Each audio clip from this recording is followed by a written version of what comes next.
একজন batsman 98 run করে, যার মধ্যে 4টি বাউন্ডারি ও 6টি ছক্কা আছে।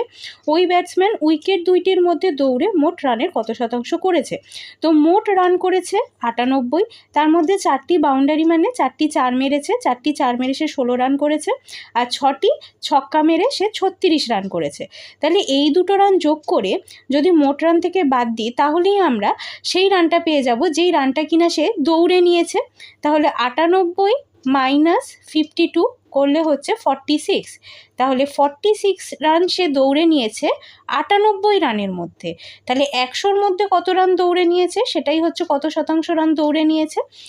এবার আমরা এটা কাটাকুটি করলে ওপরে আসছে 23, নিচে আসছে 49, তার মানে এটা আসছে 2300/49%। এটাকে যদি মিশ্র ভগ্নাংশে নিয়ে যাওয়া হয় তাহলে আনসার আসবে 46 পূর্ণ 46/49। Option D is the right.